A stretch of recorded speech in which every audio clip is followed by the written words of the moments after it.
guys, welcome back to Fatherless Behavior. We are your hosts, Owlcatstudios, and today in house we have As a Ghost. Yay! Yay! Yay! Go ahead and introduce you guys or yourselves, guys. Let everybody know who you are. Hi, I'm Jack. I play guitar. I'm Peter, drums and vocals. Before we get into this, we just want to say thank y'all for having us. We've had a really good time, and we're excited to shoot the shit with y'all a little bit. Yeah, you guys came in and were just like ready to rip. So that was pretty awesome. Very efficient, for sure. We were ready. We were jamming yesterday, just getting it going. Yeah, Tuning for up. sure. Got to. Yeah, you guys came in to record Rat Tunnel today, which, by the way, aggressive banger. Like, that intro riff and everything's really nice. Like, how'd you guys start, like, coming up with the idea for this song? You can go ahead. Let me take it. Yeah. So, just as like a kind of background, when we're in the practice room, like, a lot of it just kind of comes off of improvising off each other. So, like, there's two of us in this band, obviously. There's some chemistry stuff to kind of work through and figure out who's gonna go where, and I think we figured that out really well up to this point. So basically that first riff, I think I was trying to write something like, the original idea was like anything Josh Homme's done. So like, I'm a big Caius fan from a while ago. So like, I kind of wanted to write something sludgier, kind of along the lines of Queens of the Stone Age. And then... Okay, I could see the Queens of the Stone Age, like, influence, yeah. Yeah, absolutely. So that's where that first part kind of comes from. And then once we get something that we like, one thing we really like to do is, like, put the music itself and, like, just imagine, like, a scene happening.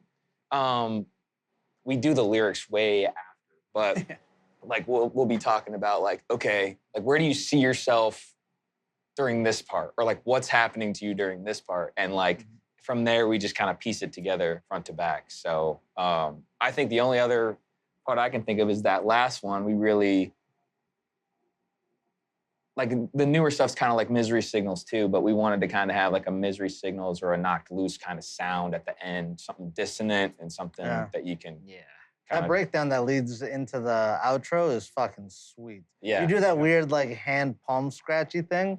Oh, like this the record scratch thing. Yeah. It was a nice little touch. Like, it looks cool on camera, but it also sounded cool. Like, I like that you guys have kind of like that imaginative, like trying to put it in a more real space when writing the song. Because like I personally, the kind of music videos I like a lot are very like narrative driven, like cinematic style, like tells a full story with visuals and like acting type stuff, like to really convey the song. Yeah. Do you guys have any music videos out right now? No. This is our video debut. Our faces on camera. So I'm really excited, actually. It's an honor. Yeah. So where do you guys put this song then? Like, what do you imagine when you play this song? Because we would love to get more info on that. I can take like some of that. Yeah. So basically like what the like Rat Tunnel is back in like, what was it, which war? Vietnam. Vietnam. So like I had just watched Born on the 4th of July with Tom Cruise, and I had read a couple like novels back in the day, like some Harry Bosch stuff, and like overall like the message of the song is about like how the people who serve in the military are perceived like they're these heroes that go over and fight for our country, and then people that come back and can't get the resources they get, although that, you know, they're perceived as like, oh, you guys did the ultimate deed and like kind of did what you had to do to protect your family, protect the people back home, and then you get home and then it's not reciprocated. So I was reading about the most intense role you could have during Vietnam was crawling through rat tunnels. They had built stuff underground and just the intensity of that. And you had to like crawl through it, right? Right. Like and you don't know what you're getting into when you're clawing through that hole. Yeah, you don't know what you're gonna find. And like I went down this YouTube rabbit hole. So it was like the movie, the book, and then I was like, it's just... Believe it or not, I've actually been to the Cu Chi tunnels in Vietnam. Shut up. Oh my God. What? I stayed there for like a week, like this past year. Holy shit. That's crazy. Wow. Yeah, I don't fit. I'm fat as fuck. Okay. Wouldn't survive. Yeah. It's like I saw him, but like I'm not climbing in no fucking hole. That's crazy. Yeah. But there's also some like parallels just of like the modern day kind of like workforce. I feel like that's like a theme in some of our stuff too. Just like how you can feel like trapped like in your day-to-day life and stuff like that. Like so this person like kind of coming back from like the war or whatever is like in this life, right? That it's like, you know, people aren't understanding him and he's kind of trapped, like, no pun intended, in the rat race as well, you know? So I feel like it's kind of like some like parallels. No, it definitely. I don't know about you, Brennan, but I think it has a very like call to action, aggressive, like For sure. fight the machine type, like message Yeah. to it. It was riling me up. I thought it was a fucking good song. Especially near the end, like at the breakdown. Oh, Like, yeah. yeah. The yeah, breakdown is sick. The breakdown's sick. I can talk about that all day. Thanks, y'all. Well, we tried something fun for this one where we actually like DI'd your guitar out and then put it through what do you call it? No. Well, it went through the splitter, but we DI'd it out to drop it an octave to give you a live like bass riff Yeah. over it. That was Brendan's idea today. Yeah. It sounds excellent. Like I'm taking mental notes for that because that's some feedback we've gotten from a couple of our live shows is we're still working through the low end process of getting that part of the band together. So yeah. Well, the bigger the stage, the more like space you have to fill sonically. Like it's really hard. Yeah. Absolutely.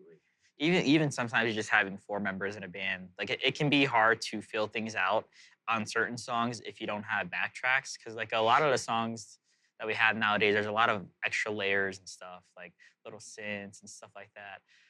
Obviously not everyone, but it really is hard to fill that space, even if sometimes with just 4 people. But it really depends on the music you're making, you know. So. Would you guys ever use backtracks, you think? At some point, I think so. Yeah, I mean, like we've played like with a couple of bass players where it just wasn't like the right time or whatever for them to be in a band or like whatever the case may be. But like, but yeah, I think like that's something that's probably coming.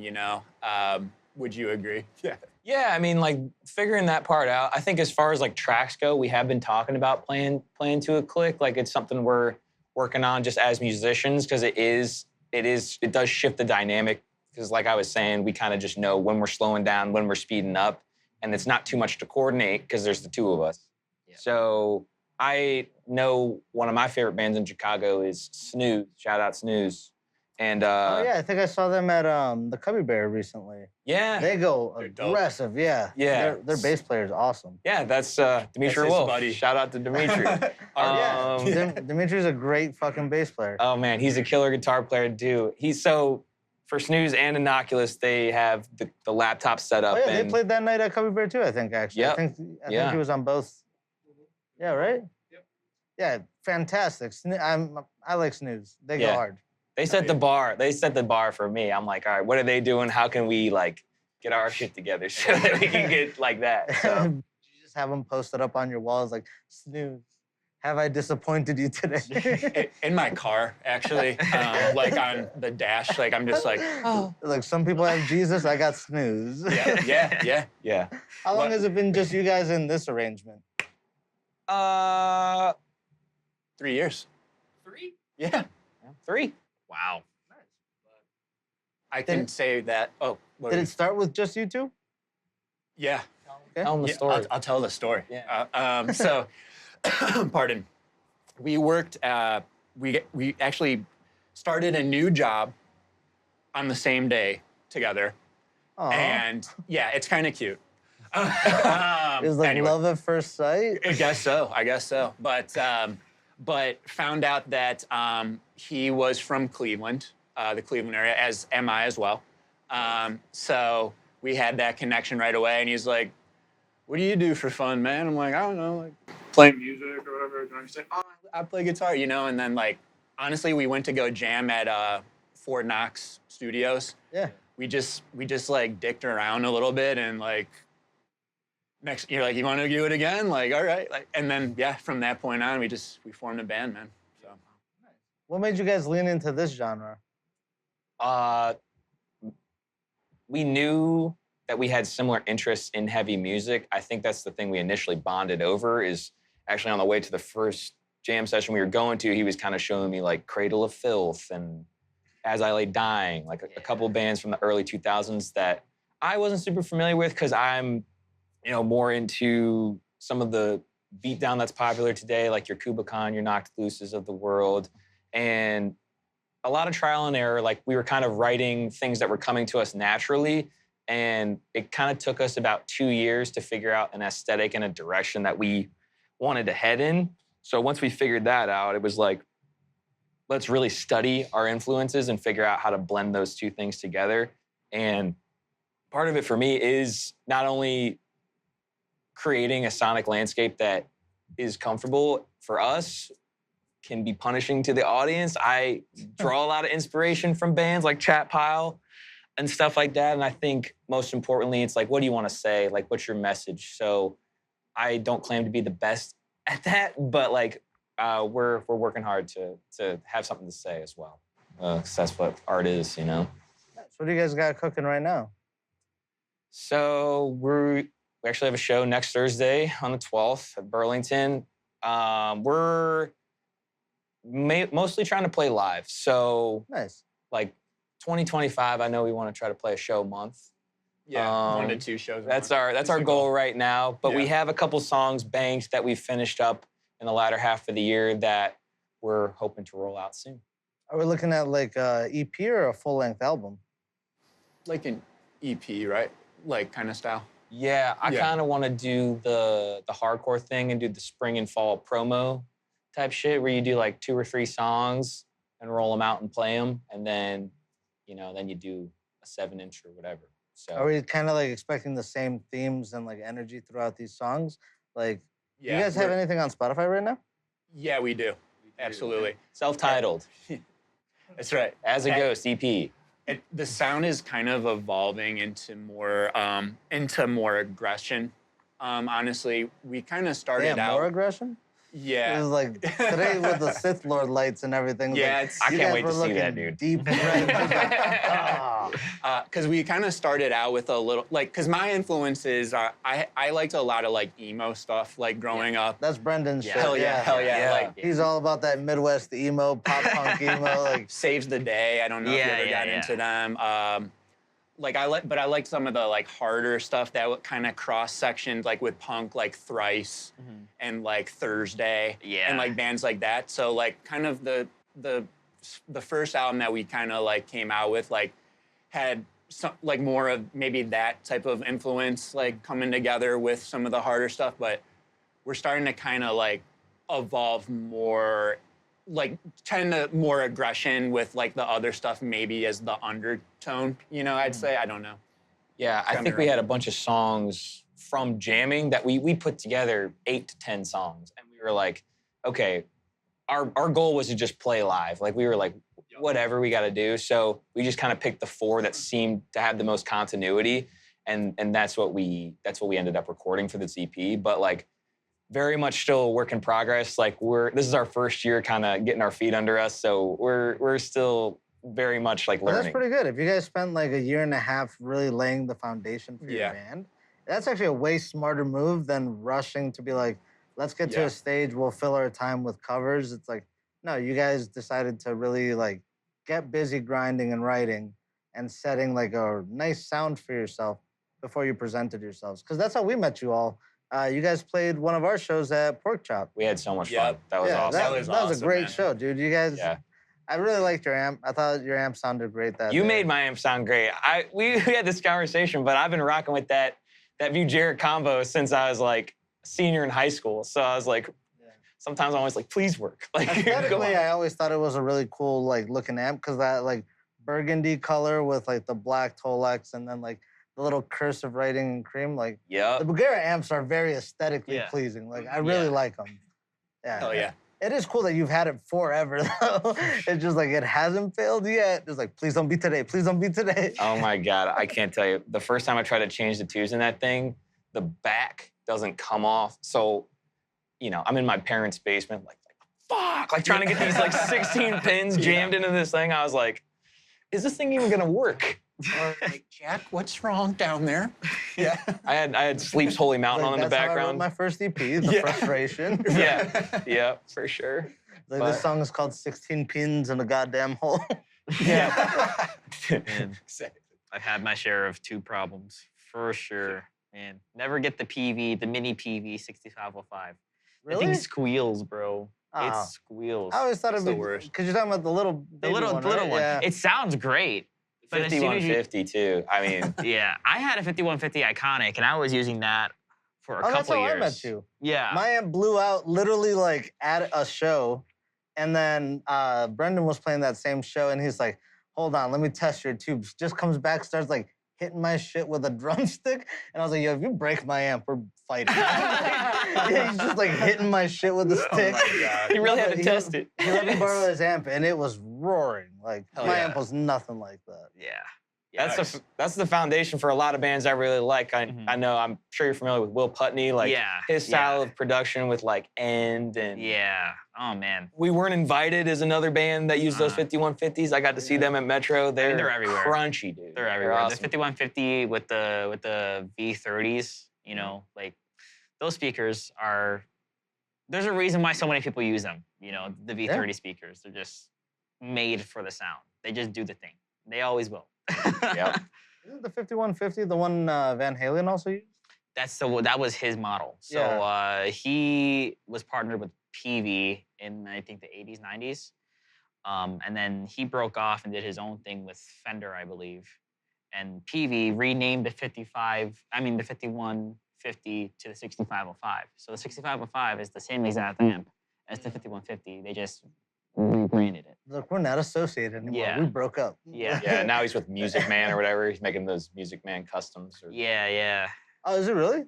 I think so. It might be his son now. Wolfgang's It's got a his son. custom now too. Yeah.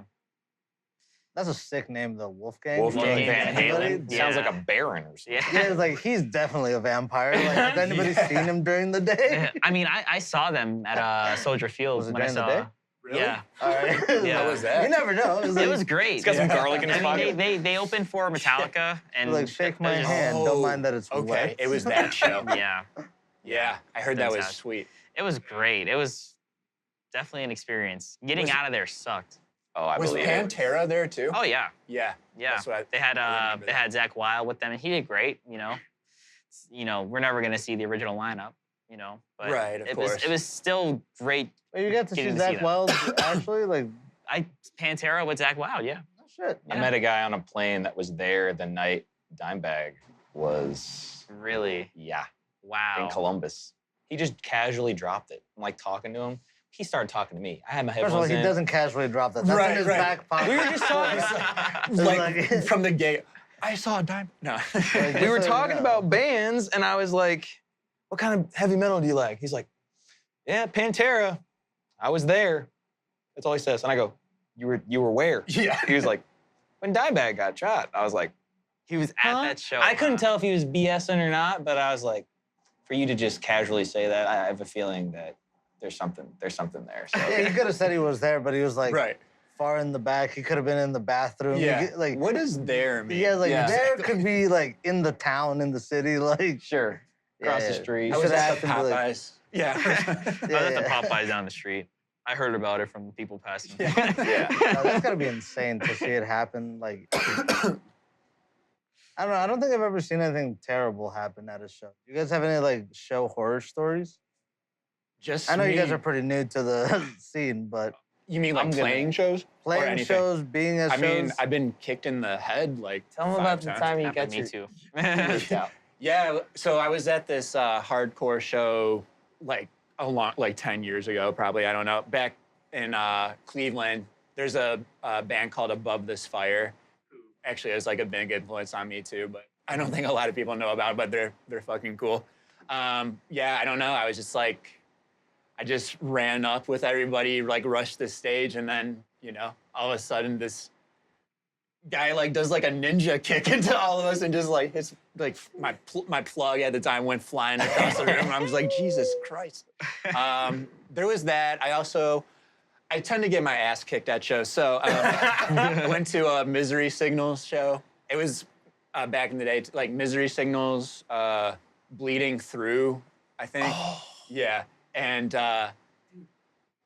this kid was like, whatever, like wailing, you know, and like, you know, I'm wearing like some like citizen of the world shirt. I don't even know. And like this guy, he hits me, and then like I like hit him in the back of the head. Like he turned around and just, that was it for me, dude. I deserved it. Like, Nobody likes getting crowd killed. I mean, at the So end of a the day. friend who's like one of these crowd killer dudes, he goes full spiky ski mask and just starts flailing his body. Fuck no. Sometimes I have to go up to him and be like, "Hey, I was talking to my buddy about this the other day. calm down, dude." You're safer in the middle. If you see somebody like that, just start two-stepping. Yeah. Like, get in the middle. He's on the edge. Like, Well, you just gotta start bobbing and weaving when they're swinging. dude, there's a guy like that at Terror just swinging his arms. I was like, The kicks is crazy though, like just running. I know a couple people that do I that. forgot what show I the was spin at. kick or like, Well, the spin kick is insane. Like you're Yeah. going Just to do a murder. full-on karate move Yeah, in it's the like pit. I'm trying to hit heel to temple. Like that's insane. I saw a guy at the nail show do a backflip into a kick like a Power Ranger. I was like, bro, I do not need any part of that. I forgot what show it was at. It might have been AFI, but they did a wall of death. Yeah. And I saw a dude just full on run and like punch some child. And I was yeah, all right. Like kid went like just flying back. Crowd killing at an all ages show. Now that's It was crazy. aggressive. It was a grown man. Like, There's more kids at these shows nowadays, I've noticed. I Knocked don't know. Loose, there was Knocked Loose, yeah. Yeah. There was like a kid on somebody's like shoulders, like a 7-year-old, like running Yeah. into like. The dad was running him into the pit. I was like, W. Parasite right there. What the? Yeah. I don't know. To each their own, man. No judgment, I guess. But one of my worst shit stories was like I went to go see I think Pierce the Veil, and some dude was like, "Go up, I'll throw you up so you can like crowd surf," and I was like, "All right," fucking ran sprint, and he like cheerleader threw me. Were you in the Everybody air? fucking moved, and I slammed hard as I don't on the stage back. dive. No, just on the floor, yeah, right? Just Face? floor. Yeah, face first. Yeah. Oh, And so damn. then, like, they picked me up and they're like, "Go up again," and I was like, "Fuck!" And they just threw me up. I'm still just fucked up from the impact, and I'm just like, "Oh my god." You're ragdolling in the air. Yeah. just limp surfing. Yeah, Oh, I was man. pretty young and light then, so I just like I was airborne for a second, and I just saw the ground coming really fast. This is why I don't stand in the front by the stage, because anyone stage diving takes one look at me, is like, he's gonna catch me. And I'm like, I'm not looking at you. Right. I've seen feet fly past my head. I'm like, that's why I'm either on the edge or I'm in the middle. Like I'm throwing it around. I never do center. I always go edges. There's no reason to be there. I got kicked square right in the head at Sad Summer Fest. Yeah, I was Who like, was playing? Yeah, yeah. I was up front. It was for either Real Friends or Knuckle Puck. I think it was Knuckle Puck. Oh, okay. And you know, we were right up front. It was great. And then I turn around. Someone that was crowd surfing just absolutely nailed me in the head, broke my glasses. There was like I think there was like a bruise. I had to get a new arm. These are the same glasses. I had to get a new arm for them. Yeah. Glasses in the pit, you gotta be a tactician with that, Yeah, man. yeah. It's crazy. I gotta get like those safety Like the basketball goggles. Yeah. where you're just like- Rec specs and a mouthpiece. That would go hard. That would go Yeah. hard.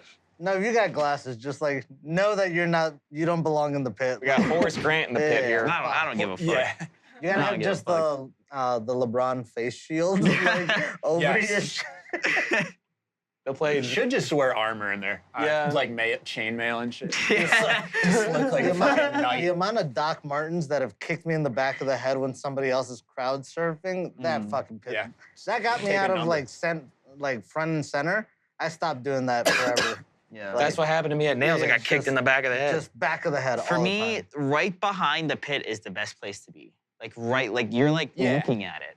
Yeah. You can go in at any I like time, edge come right back stage. out. I like the edge of the Yeah. stage. You pick which band member you want to focus on, and then you just watch them for a while. You know what I mean? It's like I might be watching the bass player, or I'm gonna go check out the drummer, but Yeah. like I'll never go center anymore. Fuck that. No, Hey, I like going center. I mean, that's it all- depends. It 'Cause depends on they're who gonna it hit me is. one day, and I'm just gonna end up cross-eyed. Like it's gonna be fucked up. All in good fun.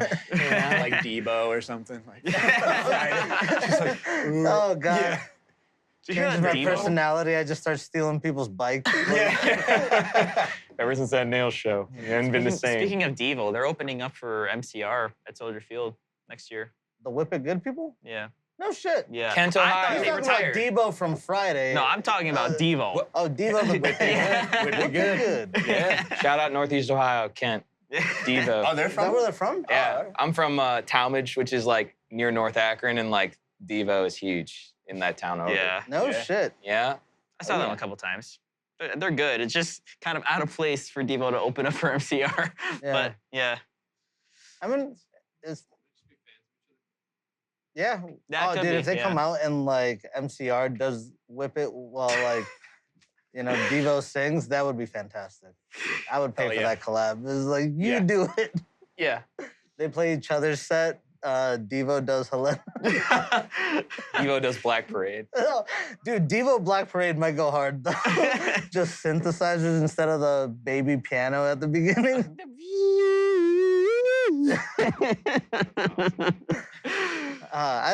Walter was just telling me that Blue Man Group is breaking up or retiring, and I was like, I didn't even know it was still the original guys. I've I never thought seen they- it.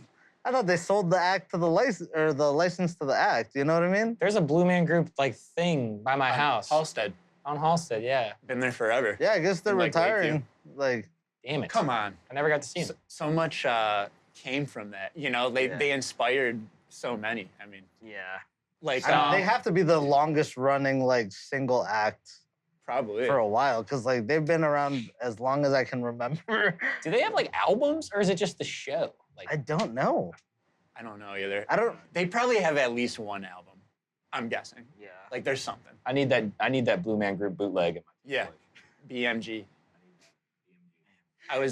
Uh, I always think of Arrested Development. I don't know if you ever yeah. with the Blue Man Group. I don't know, and like Tobias like paints himself like all blue or whatever. Yeah. The whole never nude thing is one of the funniest concepts. The Never Nudes. Yeah, he's Yes. just like, I can't ever be naked. It's like, well, you have to at some point, right? Like, They're like, how what- are you never nude? Right. Right. Like, that's insane. They're like, what happened to you? He's like, I blew myself. Yeah. When he's all blue, like I don't. They do? 6 albums. Wow. I bet you they're long as fuck, I've too. never heard a single song. No, Ever. so we know they've been ripped off. Like, you know what I mean? It's like, damn, 37 years is a long time. Yeah, I've never seen them. I've always been like, I've had the opportunity, and I'm like, Blue Man Group's always gonna be there. Right. I thought are they a Chicago thing? No, they're New York. Oh, that seems like There's something weird going on here. Oh, they're entering. There's some like doppelganger stuff going on here because if they're playing in New York, how are they playing in Chicago if they're one band? That's what I'm saying. I thought it was like You got until January 5th to catch them. Ah, time's running out. what do you guys got planned for like the coming year? Like, what's the first thing you're gonna try to accomplish? You can take it. Hopefully, a show at the end of January. We have a show in March right now. Working on a show in January. So just trying to get out there, watch other bands and then play live as much as we can, support the scene. And then we have a couple songs banked and written. Just trying to find a time when's best to go in and record those. Nice.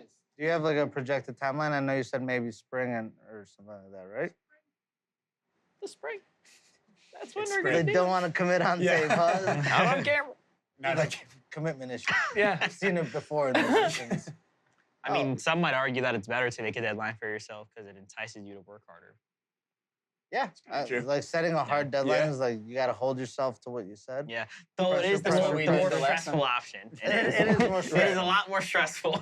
I think I know what we want to record. It's just like when are we matter gonna of find when, time? Yeah, 100%. not if. Yep. Well, thank you guys so much for coming through. We had a blast recording you, and honestly, this was a banger of a song. So that's been As a Ghost. Thank you guys again. Thank you. Thank you for having Thanks us. so much. Coach.